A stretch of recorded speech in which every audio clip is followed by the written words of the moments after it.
sa isang liblib na kagubatan sa isang napakagandang isla kung saan nakatago sa pinakapusod nito ang nakakalulang talon na sadyang nakakahalina ang tayog at ganda, magsisimula ang ating tagpo. Isa na namang lalaki ang bumihag sa mga mata ni Lambino. Panibagong estranghero na naman ang kanyang madadala at maaakit sa taglay nitong mahika. Isang lalaki na nasa edad 24, matikas, guwapo at may taglay na pangangatawang tipo ni Lambino ang nooy dinidiskubre ang ganda at linaw ng tubig sa isang talon. Ang talon na kung tawagin ng mga taga roon, Mari-It. Binansagan ito ng mga residente ng isla sa ganun dahil sa di na mabilang na insidente at misteryosong pagkawala ng mga lalaki sa talon, na karamihan pa mga dayo. Naakit si Lambino sa nasabing lalaki at hindi na nito nilubayan ng kanyang paningin. Natukso itong magparamdam sa lalaki, ngunit hindi natinag ang lalaki sa kanyang ginagawa. Masaya itong lumalangoy at naliligo sa talon. Balak na sanang lumapit ni Lambino nang tinawag ang lalaki ng kasamahan nito. "Arman pre, dumating na sila Santi at Makoy. Halika na, tama na munang pagbababad iyan. Kailangan pa natin magsukat ng damit." Ang sigaw na pagtawag ni Hans kay Arman. Agad namang umahon si Arman, ngunit nang balikan na nito ang mga hinubad na damit na nilapag niya sa isang malapad na bato, wala na iyon doon. Hinanap niya ito sa paligid, ngunit wala talaga. Inisip nito na kinuha ito ni Hans para i-prank ito. Bumalik ito ng resort na naka-boxer brief lang. At nang tanungin si Hans, itinanggi naman ito ng isa na kinuha nito ang mga damit ni Arman. Nagbiro pa si Hans na baka na maligno ito. Naging palaisipan para kay Arman ang nangyari sa kanya sa talon. Ngunit binaliwala niya lang ito at pinaniwalaan na lang ang sabi sa kanya ng staff ng resort na baka napagtripan ng mga unggoy dahil sa maraming ang galang unggoy sa paligid ng resort, lalo na sa bahagi ng talon. At habang nag-uusap sina Arman at ang bantay sa resort, isang staff pa ng resort ang nakarinig sa kanilang pinag-uusapan at may sinabi itong babala kay Arman. "Mag-ingat kayo sa pagpunta sa talon. Marami na ang mga nawawala doon at karamihan mga dayo. Maraming engkanto sa lugar na iyon, kaya mag-ingat kayo." Paalala pa nito kay Arman. Hindi naniniwala si Arman sa mga kwentong probinsya at lalo na sa mga maligno o engkanto. Pinagtawanan lang nito ang sinabi sa kanya. Lingid sa kanila may munting nilalang na nakikinig at nakamasid lang sa kanila sa paligid. Si Lambino. Simula noon naging masugid na. Nabisita ni Arman ang lambana sa kanyang panaginip. Sa paniginip ni Arman, nagpapakita si Lambino bilang isang maliit na lambana at dinadalhan siya nito ng mga iba't ibang masasarap na pagkain at prutas.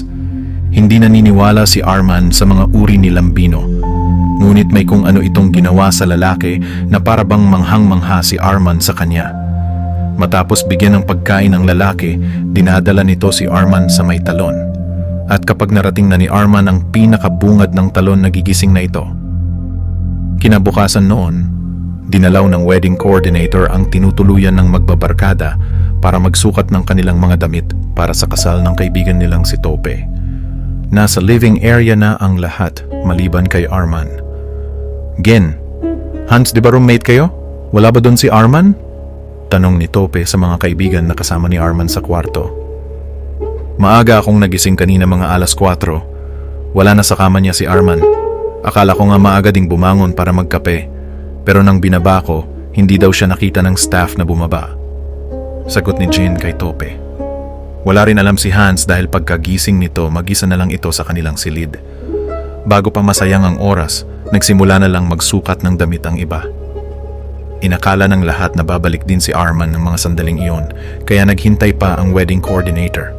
Ngunit tinanghali na, wala pa ring Arman na nagpakita, kaya matapos mananghalian nagpasya ang magbabarkada na hanapin ang kaibigan. Samantala, sa malakas na ingay ng pagbugso ng tubig sa talon, may mga mumunting bulong na naririnig si Arman sa paligid. Hinanap ni Arman ang mga tinig na iyon na tila tinatawag ang kanyang pangalan. Sinuyod ni Arman ang mga naglalakihang mga bato sa paligid ng talon hanggang sa magawi ito sa isang maliit na yungib sa gitna ng mga bato. Sumilip siya doon. Maliit lang ang pasukan nito na kasya lang sa isang tao habang nakayuko. Walang pag-alinlangan na pinasok iyon ni Arman. Sa kalagitnaan napahinto at namangha sa kanyang nakita. Tila isang panibagong mundo ang bumungad sa kanya. Isang nakakahalinang ganda na sa pelikula niya lang nakikita. Makulay at kakaiba ang hangin sa loob. Nakita ni Lambino ang reaksyon ni Arman. Natuwa ito at nasiyahan. At hindi naman nito napigilan ang sarili na magpakita sa lalaki. Mula sa kung saan lumitaw si Lambino sa harapan ni Arman bilang isang maliit na lambana. Nabigla at nagulat si Arman sa biglaang pagpakita sa kanya ni Lambino. Pinagsasampal ni Arman ang sarili sa pag-aakalang isa na naman itong panaginip. Ngunit napatunayan nitong totoo ang kanyang nakikita at gising na gising ito. Sinubukan nitong hawakan sa kanyang mga palad si Lambino at nagpaubaya naman ang lambana. Halos hindi makapaniwala si Arman na hawak niya sa kanyang mga palad ang nooy kwento-kwento lang at karakter lang sa mga fantasy movie. May pagdadalawang isip man at kaba, mas nangibabaw kay Arman ang mamangha at maaliw sa kanyang nararanasan at nakikita. Lumipad si Lambino mula sa mga palad ni Arman at tumayo ito sa isang malapad na bato. At sa isang kisap mata lang, lumaki si Lambino na kasing taas na ng isang normal na tao.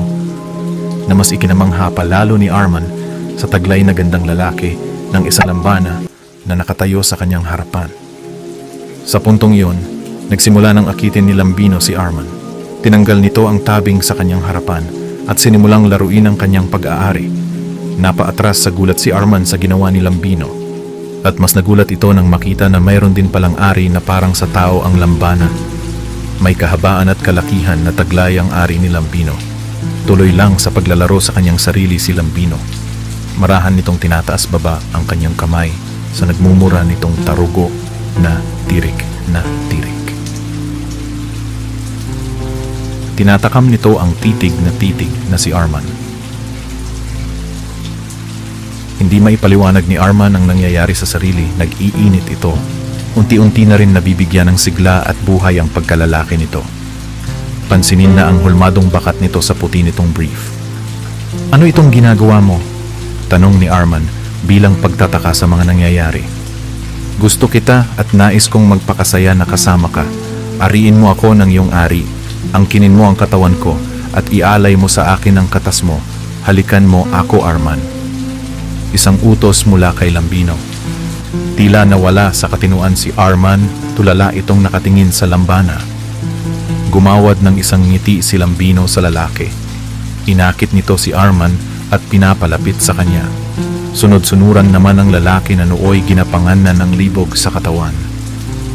Bigla na lang kinabig ni Arman ang mga labi ni Lambino at binigyan niya ito ng matinding halik na puno ng tamis at sarap. Nagpalitan ng mga laway ang dalawa. Labi sa labi at dila sa dila. Pinaliguan ng halik ni Arman ang katawan ni Lambino.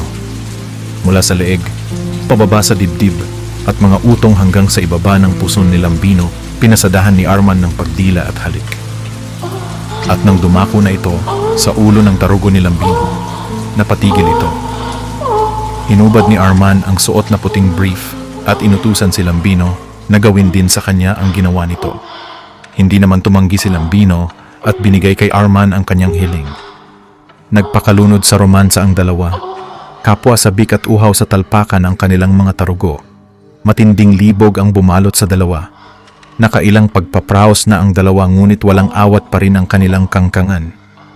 Salitan at palitan lang ang dalawa hanggang sa pinakahuling patak. Pagod at halos mawalan na ng lakas si Arman nang bitawan ito ni Lambino. Pabalik sa resort, nagpasya na ang apat Jin, Hans, Makoy at Santi na hanapin na nga si Arman. Nag-aalala na ang mga ito dahil sa hindi naman nila kabisado ang lugar. Sinuyod ng apat ang banas papuntang talon dahil naisip ni Hans na baka bumalik ng talon si Arman. Wala pa man sila sa bungad ng talon nang bumuhos bigla ang malakas na ulan. Mabato na sa bahaging iyon at pahirapan ang pag-akyat dahil sa mga lumot sa mga bato. Sa lakas ng ulan at sa takot na baka magkandadulas sila at madisgrasya, napagpasyahan nila na bumalik na lang at hintayin si Arman sa resort. Ngunit hapon na wala pa ring Arman ang nagpakita. Kabana at takot ang naramdaman nila. Dagdag pa ang walang tigil na lakas ng ulan. Magtawag na lang kaya tayo ng rescue mga tol. Suhestyon ni Jin sa lahat. Walang signal dito, paano naman tayo tatawag? Nagpatulong na ako sa manager ng resort at sa mga taga rito. Kapag tumila na ang ulan, susubukan nilang hanapin si Arman. Tugon naman ni Santi. Inabot na nga ng hapon sa kahihintay ang lahat kay Arman, ngunit wala pa rin ito. Katitila lang din ng ulan sa mga oras na iyon kaya sumama na ang 4 sa mga taga roon para hanapin ang kaibigan. Nang bahagya ng tumila ang ulan, pinagpatuloy nila ang paggalugad sa gubat para hanapin si Arman. Pinasok na ni Santi, kasama ang mga taga-resort at taga roon ang gubat papuntang talon. Ngunit walang Arman silang nakita. Napagpasyahan na lang ng mga ito na kapag hindi pa bumalik si Arman, hihingi na sila ng tulong sa bayan. Inabot na ng takip silim si Arman galing talon. Wala itong imik at tahimik lang na bumalik sa tinutuluyan nilang resort na para bang walang nangyari. Papanhik na si Santi sa kanilang bahay, pahingaan nang mapansin nito si Arman na nakaupo sa balkonahe, tulala na tila malayo ang tinatanaw. Nagtaka pa si Santi nang may binabanggit na pangalan ng kaibigan. Kinausap ni Santi si Arman at tinanong ito kung saan ba talaga ito nanggaling. Ngunit hindi man lang ito sinagot ng maayos ni Arman. Paulit-ulit nitong binabanggit ang pangalan na Lambino. Inusisa nito kung sino si Lambino ngunit hindi nito maintindihan ang paliwanag ng kaibigan. Nang mahawakan ni Santi si Arman, nagulat ito sa sobrang init ng katawan ng kaibigan. Nag-aapoy ito sa lagnat. Agad na nagtawag ng tulong si Santi sa iba pang mga kaibigan. Dinala nila si Arman sa silid nito at nilapatan agad nila ng gamot. Nag-alala ang lahat sa kalagayan ni Arman. Nagkusa si Santi na punasan ng malamig na basahan si Arman para maibsan ang init nito sa katawan. Siniguro ni Santi na matugunan ang kondisyon ng kaibigan. Nakatulog si Arman, palaisipan sa lahat kung saan nang gagaling sa buong araw at nang bumalik tulala na at may lagnat. Baka natuyawan po ang kaibigan niyo, sir. Napagkursunadahan sigurado iyan ng mga maligno at tamawo sa gubat. Mahilig talaga sa mga dayo ang mga nilalang na iyon. Ipatawas niyo kaya kaibigan niyo, sir. Kuro-kuro pa ng isang lalaking staff ng resort. Meron pa ba niyan ngayon? Mga maligno. Sus, naging ganito na. Ang edad ko pero ni minsan wala pa akong nakitang patunay na totoo ang mga iyan. Naulanan lang iyang si Arman kaya nilagnat. Tugon ni Hans. Subukan lang ng mga maligno na yan na magpakita sa akin at hahampasin ko talaga sila nitong titi ko. Hahaha. Ang natawa pang sabi ni McCoy. Ayan na naman siya. Pinaiiral na naman ang kanyang kamanyakan. Umayos ka nga bro. Nakakahiya kay kuya, baka isipin niya mga malilibog ang bisita nila dito. Saway naman ni Jin sa kaibigan sa batawa. Kuya, wala bang spa dito na pwede kaming makapagpamasahe? Naninigas kasi mga ugat namin sa sobrang lamig dito sa lugar niyo. Tanong pa ni McCoy na himas-himas ang bukol nito sa loob ng kanyang shorts. Halatang inakit nito ang staff na lalaki na kanina pa nitong napapansin na panay ang titig at sipat sa shorts nito. Napalunok na lang sa kaba ang lalaking staff nang mahalata ang sinyales sa kanya ni McCoy. Humiwas ito ng tingin sa tatlo. Meron naman sir, kaso gabi na ngayon. Nakauwi na ang mga manughilot namin dito. Bukas sir, papupuntahin ko na lang sa mga silid nyo. Sige, maiwan ko na kayo, may gagawin pa ako. Kabadong tugon ng lalaki. Paalis na ang lalaki nang nilapitan ito ni McCoy at inakbayan sabay sinimplehang sinagi ang tigas nitong titi sa likod ng staff. Ikaw, baka naman marunong ka magmasahe. Gusto kasi namin ngayon na. Ikaw na lang magmasahe sa aming tatlo. Kaya mo ba? Kuya? Sabi pa ni McCoy. Tumanggi ang lalaking staff, dali-dali itong bumaba at para iwasan ang pang-aakit ng tatlo. Nang makaalis ito, halagpakan at tawanan ang magkaibigan sa ginawa ni McCoy. Narinig sila ni Santi mula sa loob ng silid kaya napalabas ito. Ano ba at ang ingay nyo? Nagpapahinga si Arman at may sakit. Ang iingay nyo. Ano ba ang meron? Tanong ni Santi nang lumapit sa mga kaibigan. Ito kasing si McCoy pare, pinagtripan ba naman ang tumulong sa atin kanina? Ewan ko ba ito sa lokong ito kung ano-ano na lang ang naiisip. Sagot ni Hans. Never pa ako nagkamali sa mga hinala at kutob ko mga bro. Sa dami ng mga baklang nakatikim sa katawan ko, titig pa lang nila alam ko na. Minsan nga naaamoy ko pa nga pagbida pa ni Makoy. Bakit ano na naman ang ginawa mo? Ikaw ha, umayos ka. Hindi natin alam ang mga pag-iisip ng mga tao dito. Baka mapahamak ka dyan sa mga ginagawa mo. Paalala pa ni Santi. Bro, nag-o-offer lang naman ako ng blessings kung ayaw nila di sorry sila. Pero kung game naman sila, why not, diba? Don't worry bro, behave tayo dito. Tugon ni Makoy. Oras na ng hapunan at sabay-sabay na kumain ng lahat sa pinahandang hapunan ni Tope. Nasa pool area ang lahat pati na ang ibang kasama sa entourage ng kasal ni na Tope at Abby. Naiwan sa kwarto nito si Arman na noon ay bumubuti na ang pakiramdam. Habang nagkakasiyahan ang karamihan sa baba. Isang hindi inaasahang bisita ang pumasok sa silid kung saan nagpapahinga si Arman. Si Lambino. Sa anyong lambana lumapit si Lambino kay Arman. Hinalikan niya ito sa labi at may binulong dito. Nagising si Arman sa pagkakahimbing. Bumangon ito sa kama, napansin nito si Lambino na lumilipad sa kanyang harapan. Napangiti ito sa kanya. Lumapit si Lambino kay Arman at hinalikan niya ito. Muling na namang sinailalim ni Lambino si Arman sa kapangyarihan nito para muli itong mahumaling sa kanyang kaanyuan. At sa mga pagbulong ni Lambino, napasunod nito si Arman sa kanyang kagustuhan. Sa utos ni Lambino, tumayo si Arman at lumabas ng silid. At habang abala ang iba, walang kamalay-malay ang lahat sa nangyayari kay Arman. Tahimik na nakaalis muli sa resort si Arman. Kasama si Lambino, tinungo muli nila ang talon kung saan malayang magagawa ni Lambino ang gusto nitong gawin sa katawan ni Arman.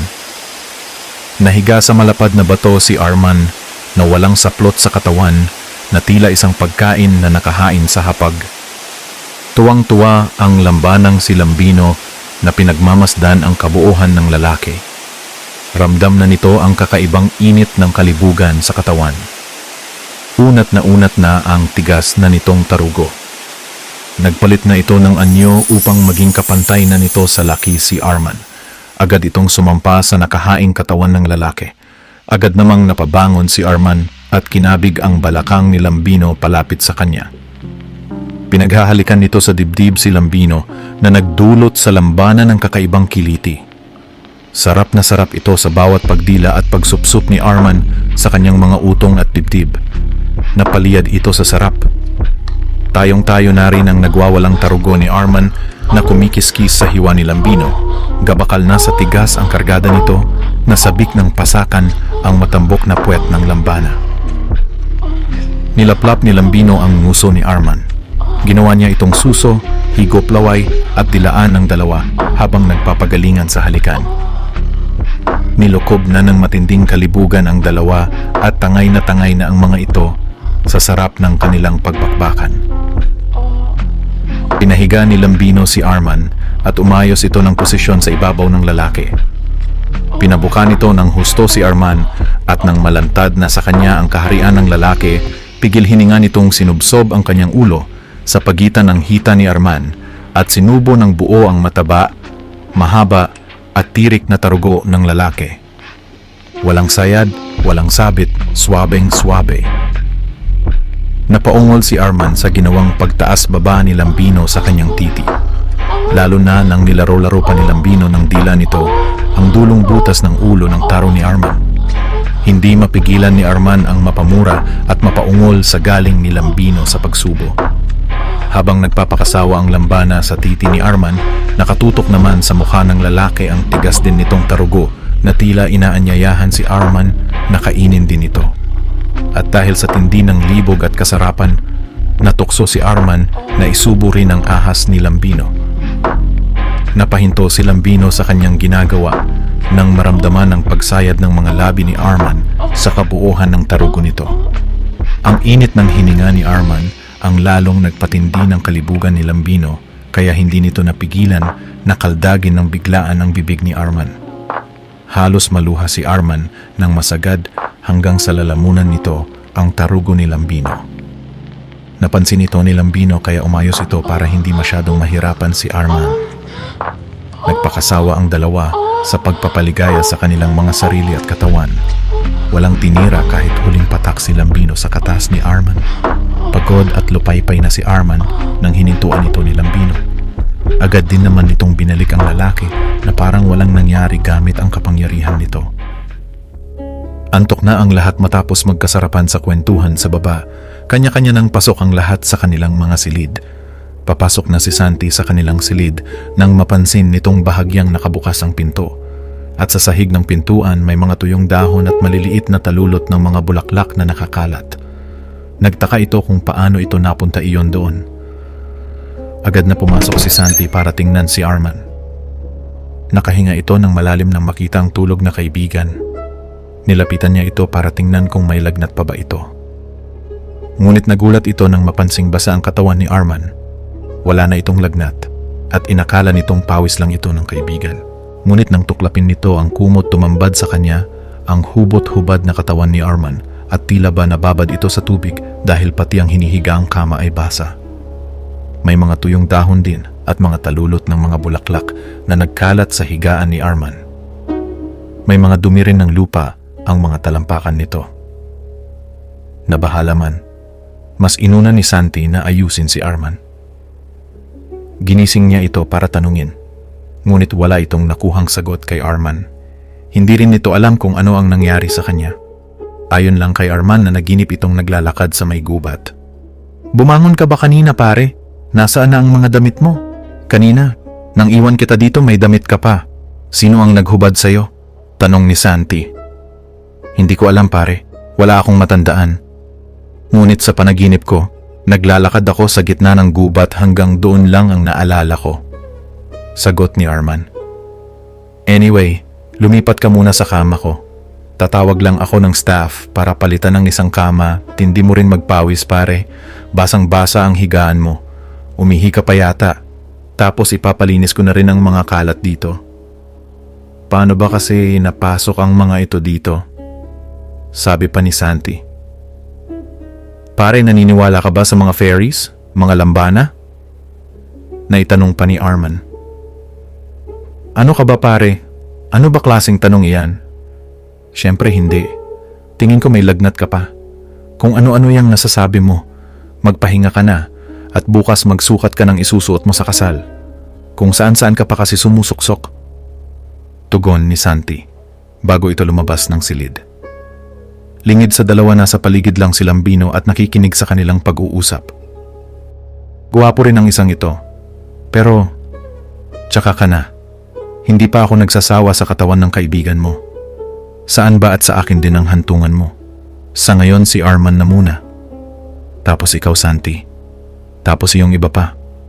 Matagal-tagal din walang tagalabas ang dumadayo sa kaharian ko. Malas nyo lang at dito kayo pumunta. Pero ako, ang swerte ko kasi matitikman ko kayong lahat. Iba lang talaga ang sarap ng mga tao." Wika pa ni Lambino sa sarili habang pinagmamasdan ng dalawa na nag-uusap. Kilala ang Isla Bihagan sa mga tagong yaman ng kalikasan at sa ganda nitong nakakamangha. Ngunit sa likod ng mapang akit nitong katangian, tanyag din ang isla sa bansag nitong Isla ng Kamatayan dahil sa mga matataas at matutulis na mga rock formation na nakapalibot sa isla. Nakaharap din ito sa open sea kaya dambuhala ang mga alon dito. Malalalim at kantilado pa ang mga dagat sa paligid. Dagdag pa ang mga bulong-bulungan ng mga tao na ang isla na iyon ay tirahan at kaharian ng mga elementong nagkukubli sa mayabong nitong kagubatan. Mga engkanto at maligno na siyang dahilan di umano ng mga nawawalang dayo na pumunta sa isla na ito. Gayunpaman, itong isla pa rin ang napili ng magkasintahang Christopher at Abby na pagdadausan ng kanilang kasal. Bukod kasi sa private, best for beach wedding din naman ang lugar. Narinig na natin ang unang bahagi ng ating kwento. Nakilala na rin natin ang lambanang si Lambino. Narinig na rin natin ang ilan sa mga karakter na kumikilos sa unang bugso ng ating paglalahad. At mas makikilala pa natin sila sa mga susunod na pahina ng ating kwentong pantasya na puno ng kalibugan at hiwaga. Dito na muna natin hihinto ang pagsasalaysay, abangan ang karugtong nito. Dito pa rin sa official channel at page natin na Ka Bro Bars Black Room.